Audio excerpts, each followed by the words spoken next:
My name is Chef K. I'm a private chef in Los Angeles. Many people know me as the Season 1 winner of The Taste. I'm Utkar Shambudkar. I am an actor and a musician, and today on Served, I've challenged Chef K to take her Filipino essence and infuse it into my Indian brilliance.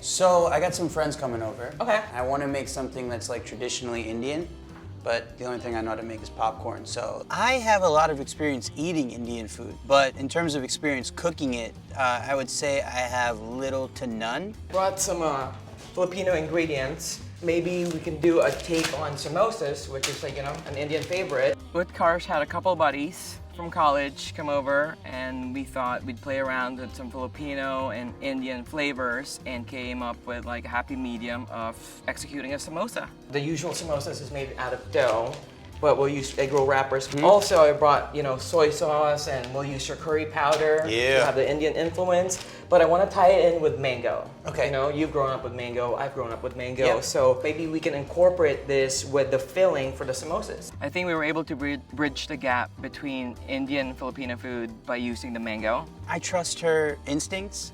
I obviously wanted it to be Indian first and foremost, but I'm all about adventuring. Question, what is this? That is the jicama. That's what jicama is? Yep. I would never think to mix Filipino and Indian cuisine together. Like jicama in a samosa is a pretty interesting idea. So what kind of food you grew up with? I grew up with everything. Obviously, I grew up in like a traditional like South Indian home. Rasam and dal and, a lot of lentils and rice and vegetables and things like that. I don't know that I've ever had like a traditional Filipino meal before. It's kind of like Indian food, but it's like not so similar spices. It's a lot of proteins that's stewed. We eat everything with rice. Filipino food, it always comes flat to me. Like, we talked about earlier, the stews, it's like covered in sauce, everything's like overcooked and it's just a mush. So why don't we add like jicama? Hell yeah. For that crunch, so it's a little bit fresh. Yeah. I would never in my life have thought to put jicama in a samosa. I may have done it on like a drunken night, but I don't think I would ever done it like with my full mental capacity. Let's add the mango now, so you can just add some sweetness. Oh man, and just the color is so nice. Yeah. I was never really a fan of Indian food before, but I really love how like the spices and the ingredients just really marry well together. Yeah, layers on layers on layers. You're the boss, but it does have to have sort of an Indian. Let's see what else you got in the cupboard. The culture that I grew up in was the ladies were in the kitchen and they were cooking and gossiping, and the men were playing cards and doing the same thing. Very good, ma'am. Oh, okay. I think what made the dish successful was Utkarsh's pantry supply of coriander seeds, mustard seeds, and his Indian spices from his mother's house, he was saying, and also his palate. You've done samosas before? No. Okay, I have an assembly line. Utkarsh didn't give me a lot of time to prepare this in the kitchen, but since he was being so helpful today, I think we did a good job. Just take a little bit. Okay, now what did you do? You just fold it. Like end to end? Yes. And then just put the edges down? Yes. So let's start frying. Okay. From the Filipino standpoint, you guys fry a lot. Oh, we fry a lot. We fry everything. We even stew everything in oil. So we're making the first sauce, which is a tomato-based like chutney. Okay. Sweet, sour, salty, and spicy. Your favorite? Yeah.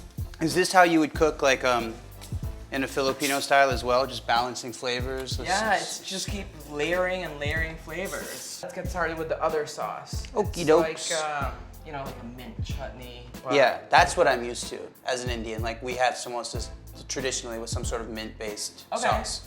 So what is sort of the significance of whisking? Like how, other than being really fun? Well, because we're adding oil to it, we're just kind of emulsifying it. Oh, okay. You know? Whisking emulsifies? I gotta go home and Wikipedia what emulsify means.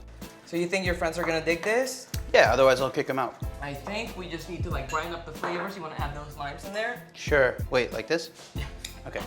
Maybe we can add more mint too. Ooh! Let's get ready and then throw a party. Yep. I had a lot of confidence in Chef K, and I have enough confidence in their palates that if I enjoy it, I'm sure they will too. Here we go. That's the product of both our imagination and hard work. Looks These great. are Filipino-Indian samosas. When I tasted the dish for the first time, I was blown away. It's delicious. The crunch of the outside and then the savory on the inside, and then the sauces have two different, one is sweet, one is sour. Like it couldn't have gone better. It was delicious.